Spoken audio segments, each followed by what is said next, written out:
l'univers ne semble pas avoir éternellement existé. Il y a eu une singularité initiale, c'est-à-dire un point de l'espace-temps au voisinage duquel les propriétés du champ gravitationnel tendent vers l'infini. De façon générale, le terme Big Bang est associé à toutes les théories qui décrivent notre univers comme issu d'une dilatation rapide qui fait penser abusivement à une explosion. En 1922, l'astronome américain Edwin Hubble observe que l'univers est en expansion. Il en déduit donc qu'en remontant suffisamment le temps, il y aurait un moment où l'univers se résumait à un point dense et chaud, de taille 0. Ce moment où l'univers ne possédait pas encore de taille, c'est cela le Big Bang. Les calculs nous indiquent que ce moment s'est produit il y a environ 13,7 milliards d'années. Avant cela, le néant était présent. Ni matière, ni espace, ni temps n'existaient. Puis de ce vide naquit l'univers, à un point des milliards de fois plus petit qu'un atome et des milliards de fois plus chaud que le cœur de notre Soleil. En une fraction de seconde fut d'abord créé l'espace et le temps, et ensuite la matière, puis la lumière, ainsi que les autres forces fondamentales et tout le reste. Les composants fondamentaux de la matière se sont regroupés pour organiser des structures plus complexes. La création de toutes les briques élémentaires de l'univers s'est déroulée lors de la première seconde qui suivit le Big Bang. Afin de pouvoir analyser les premiers événements du Big Bang, les scientifiques ont créé une nouvelle unité de mesure, le temps de Planck. Il est égal à 10 puissance moins 43 secondes. Tout d'abord, l'espace et le temps furent créés, au moment de l'ère de Planck. On ne connaît pas beaucoup de choses sur cette période, si ce n'est qu'elle marque une frontière entre le monde mathématique et le monde physique.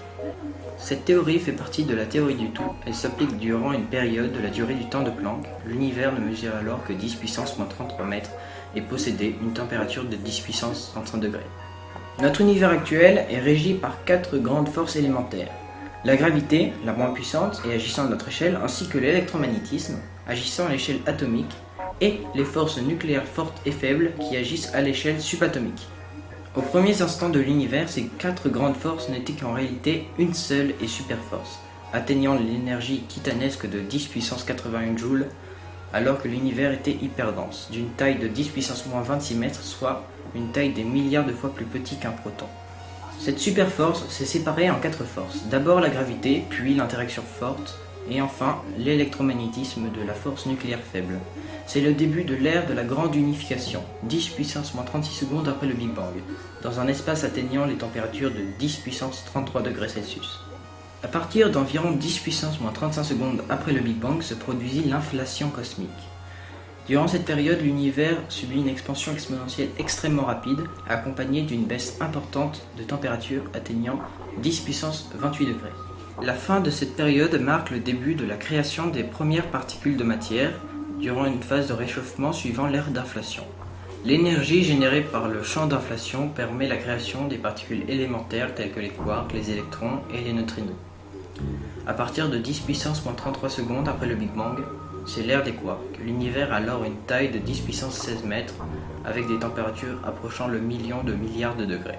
Ces particules se sont ensuite organisées entre elles pour former des particules plus complexes comme les protons et les neutrons durant l'ère des hadrons, 10 puissance moins 12 secondes après le Big Bang, dans une chaleur de 10 000 milliards de degrés. Chaque particule est alors associée à une antiparticule. Ces particules de même masse possèdent une charge électrique opposée. Par exemple, le positron est l'antipartenaire de l'électron et possède une charge positive de la même valeur que la charge négative de l'électron. La rencontre entre la matière et l'antimatière engendre une désintégration des deux corps ainsi qu'une libération colossale d'énergie. Par exemple, si un ballon de football de matière rencontre un autre ballon d'antimatière, l'explosion qui en résulterait pourrait détruire tout dans une surface supérieure à celle de la France. Leur existence a été prédite par Paul Dirac, un physicien britannique, avant d'être prouvée à travers des expériences. Aujourd'hui, l'antimatière a disparu de l'univers. Elle fut totalement annulée lors de la première seconde qui suivit le Big Bang. Il y avait alors avant autant d'antimatière que de matière. La domination de la matière sur l'antimatière reste encore aujourd'hui un mystère. Moins de 3 minutes après le Big Bang, l'univers est composé d'un plasma d'électrons et de noyaux atomiques. Quand la température est suffisamment élevée, les noyaux atomiques eux-mêmes ne peuvent exister. On est alors en présence d'un mélange de protons, de neutrons et d'électrons. Ce n'est que lorsque la température de l'univers descend en dessous d'environ 1 milliard de degrés que les nucléons, c'est-à-dire les protons et les neutrons, peuvent se combiner pour former des noyaux atomiques. C'est la nucléosynthèse. Près de 300 000 ans après le Big Bang, dans un univers d'une température de 6000 degrés Celsius, les premiers atomes d'hydrogène et d'hélium se forment. 20 000 ans plus tard, ce sont les premiers nuages de gaz qui se forment, mais les galaxies et les étoiles n'existaient pas encore.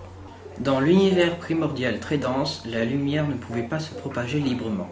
L'univers était opaque, comme une sorte d'épais brouillard, jusqu'au moment où les photons, particules constituant de la lumière, se sont libérés de ce brouillard. Comme la lumière voyage à une vitesse finie en regardant le ciel lointain, on regarde dans le passé. Vient alors le moment où l'on voit l'époque où l'univers était opaque.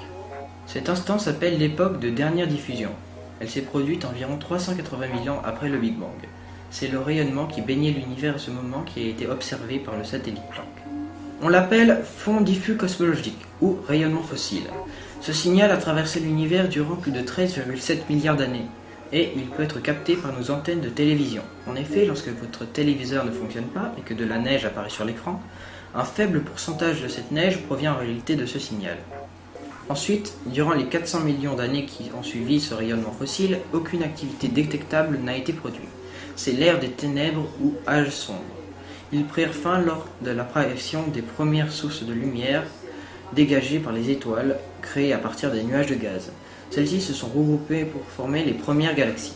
Dans l'une d'entre elles naquit notre Soleil il y a 4,5 milliards d'années, puis notre Terre. Les forces de gravitation provoquées par la masse des corps qui composent l'univers devraient ralentir son expansion.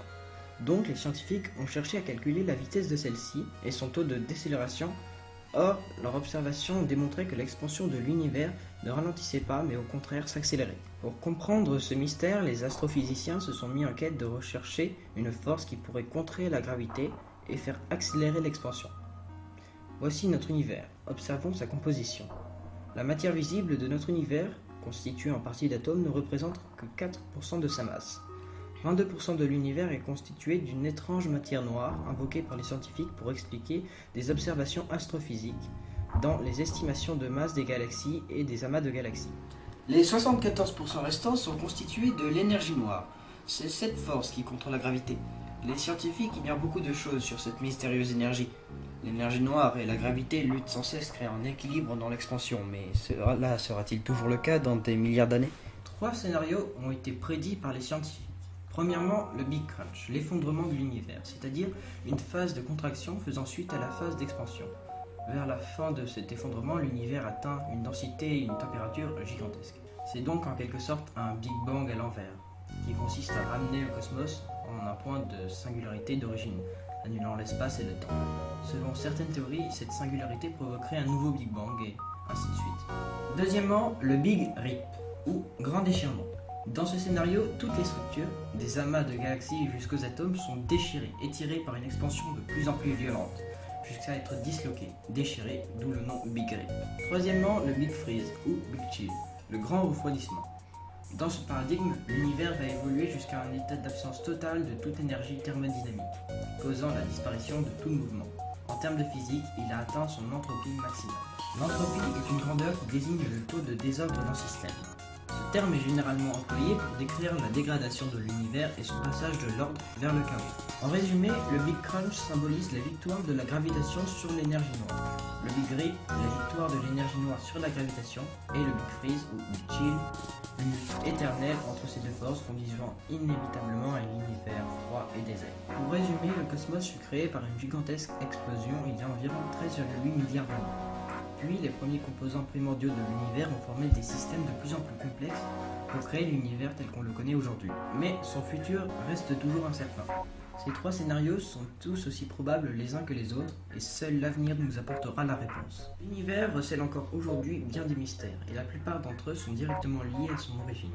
Mieux comprendre le Big Bang nous aidera à mieux comprendre le monde dans lequel nous vivons actuellement, et même si depuis quelques dizaines d'années nos connaissances sur celui-ci ont considérablement augmenté, il pourrait, dans les décennies à venir, nous réserver bien des surprises. Et comme le disait Albert Einstein, la plus belle chose que nous puissions éprouver, c'est le mystère de